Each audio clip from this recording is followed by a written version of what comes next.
اعوذ باللہ من الشیطان الرجیم، بسم اللہ الرحمن الرحیم۔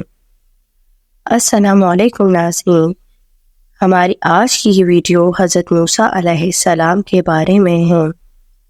قرآن پاک کی سورہ مریم آیت نمبر 51 میں حضرت موسیٰ علیہ السلام کا ذکر اس طرح سے بیان ہوتا ہے: وَاذْكُرْ فِي الْكِتَابِ مُوسَىٰ إِنَّهُ كَانَ مُخْلِصًا وَكَانَ رسول نبیہ۔ ترجمہ: اور کتاب میں موسیٰ کا ذکر کرو، بے شک وہ برگزیدہ پیغمبر مرسل تھے۔ بنی اسرائیل کے مشہور و معروف پیغمبر حضرت موسیٰ علیہ السلام کا سلسلہ نسب 7ویں پشت میں حضرت ابراہیم علیہ السلام سے جا کر ملتا ہے۔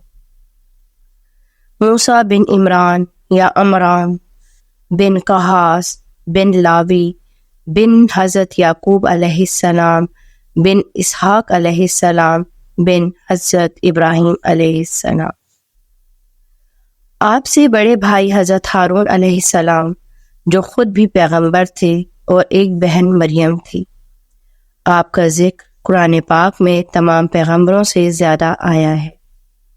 سورہ بقرہ میں 13 جگہ آپ کا ذکر موجود ہے۔ باقی 37 صورتوں میں آپ کا نام اور تفصیلی واقعات کے ساتھ اللہ نے مثالیں دے کر آپ کا ذکر کیا ہے۔ موسیٰ علیہ السلام کے معنی نجات دہندہ کے ہیں۔ تورات کے مطابق آپ کی والدہ کا نام یوکبد تھا اور والد کا نام عمران یا عمرام تھا۔ حضرت ہارون علیہ السلام حضرت موسیٰ علیہ السلام سے 3 سال بڑے تھے۔ حضرت موسیٰ کو اللہ تعالیٰ نے بنی اسرائیل میں نبی مبعوث فرمایا تھا۔ واحد پیغمبر ہیں جن کا ذکر اللہ تعالیٰ نے نہایت وضاحت سے قرآن پاک میں بیان فرمایا ہے، کیونکہ بنی اسرائیل کی بد اعتدالیاں اور بد عمالیاں عروج کو پہنچ گئی تھیں۔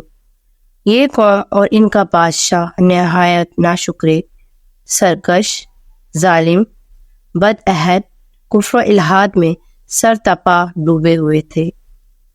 حضرت موسیٰ علیہ السلام بھی بڑے تیز ترار، کلمات الحق کہنے والے اور نڈر پیغمبر تھے۔ انہیں ذرا بھی ظلم و زیادتی برداشت نہ ہوتی۔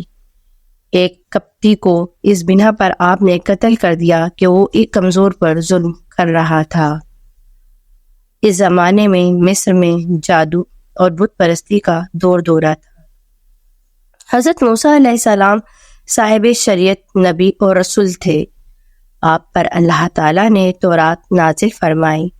بنو اسرائیل کا پیشہ زراعت تھا اور مذہب مظاہر پرستی تھا۔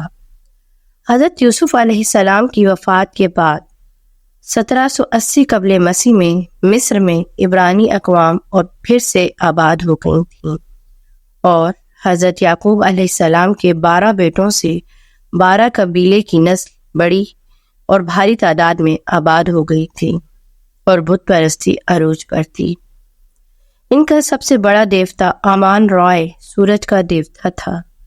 یہ اقوام ارض جوشن کے علاقے میں آباد تھی۔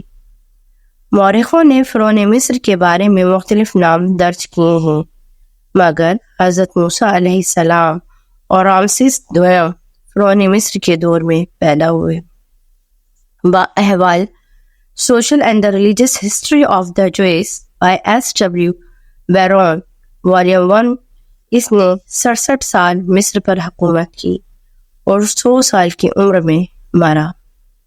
اس کی اولاد کی تعداد 150 تھی۔ باب الملوک کی وادی کی کھدائی کے دوران اس کی لاش دریافت ہوئی، جو آج کل قاہرہ یعنی مصر کے عجائب گھر میں موجود ہے۔ 1 جون 1986 کو خدیع و توفیق کی موجودگی میں اس لاش کو کھولا گیا تھا۔ اب ذرا اس وقت کے مختصر حالات اور واقعات پر نظر ڈالیں جو حضرت موسیٰ علیہ السلام کی پیدائش سے فرعون مصر کے غرق ہونے تک پیش آئے۔ فرعون مصر نے خواب دیکھا جس کی تعبیر اس کے درباری نجومیوں نے یہ بتلائی کہ بنی اسرائیل سے ایک بچہ پیدا ہوگا جو اہل مصر کی ہلاکت کا باعث ہوگا۔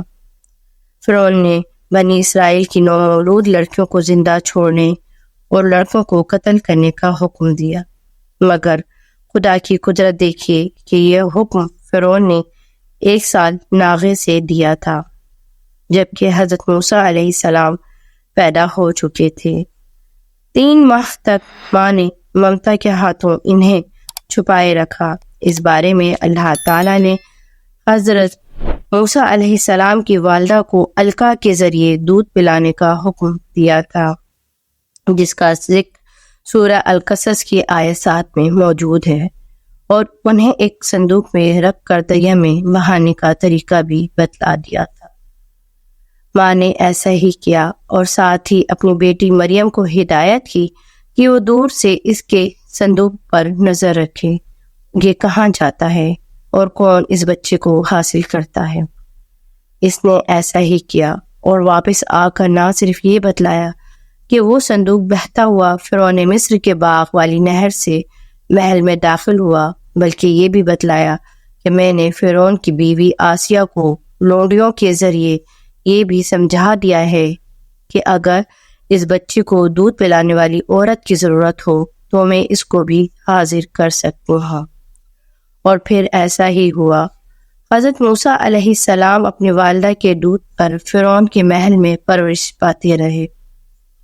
جب جوانی کی حد میں قدم رکھا تو ایک دن بازار سے گزرتے ہوئے دیکھا کہ ایک قبطی یعنی شاہی باورچی ایک غریب اسرائیلی کو بیگار میں زبردستی لے جانا چاہتا ہے، مگر اسرائیلی راضی نہ تھا۔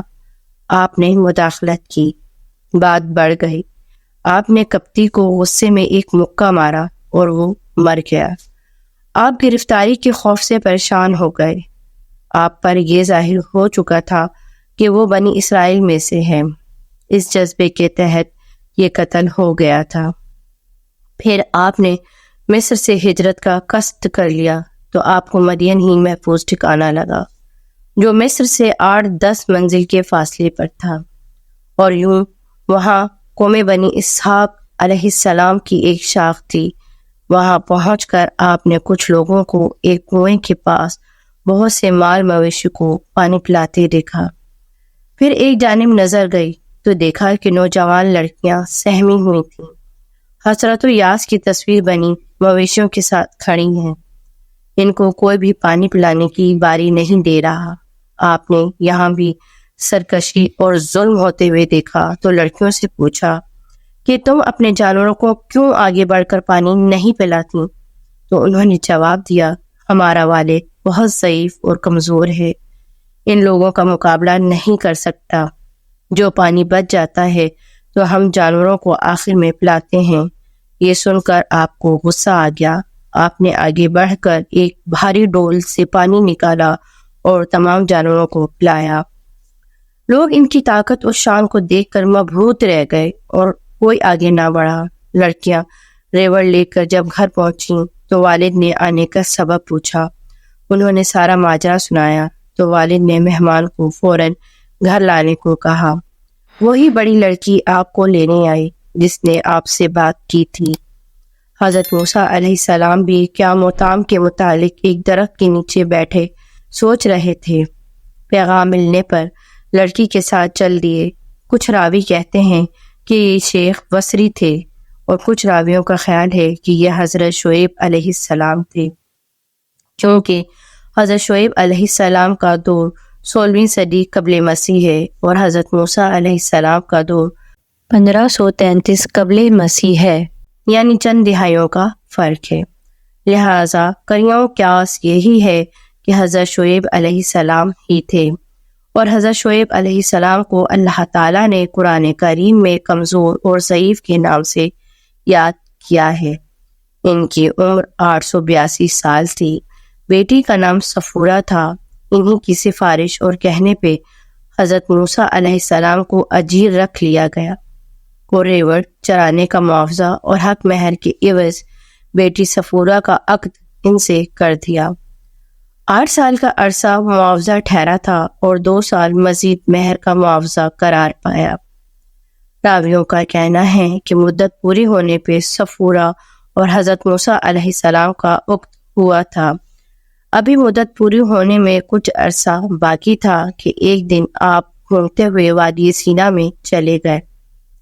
طوبا یعنی کوہ طور پہاڑ اس وادی میں واقع ہے، مگر قرآن میں یوں اللہ تعالیٰ نے فرمایا کہ پس جب موسیٰ علیہ السلام نے مدت پوری کر دی اور اپنے اہل کو لے کر چل دیا تو محسوس کیا طور کی جانب آگ کو، اور سورہ طٰہٰ میں اللہ تعالیٰ نے آپ کو رسالت کی بشارت دی اور حکم دیا مصر جا کر ظالم فرعون اور اس کی قوم کو راہ راست پر لاؤ۔ حضرت موسیٰ علیہ السلام نے کہا، یا اللہ، میں نے ان کی قوم کے ایک آدمی کو قتل کیا ہے، وہ تو مجھے جان سے مار ڈالیں گے۔ تب اللہ نے آپ کو معاف فرمایا اور کہا کہ وہ تمہارا کچھ نہیں بگاڑ سکیں گے۔ ناظرین، یہ تھا ہماری آج کی ویڈیو کا پارٹ 1 جو حضرت موسیٰ علیہ السلام کے بارے میں تھا۔ امید ہے کہ ہماری آج کی یہ ویڈیو آپ کو بہت پسند آئی ہوگی۔ مزید اس طرح کی ویڈیوز دیکھنے کے لیے ہمارے چینل کو لائک، شیئر اور سبسکرائب کرنا نہ بھولیں، اور ساتھ ہی بیل آئیکن کے بٹن کو بھی پریس کر دیجیے تاکہ ہماری ہر آنے والی ویڈیو آپ کو بروقت اور بآسانی مل سکے۔ شکریہ۔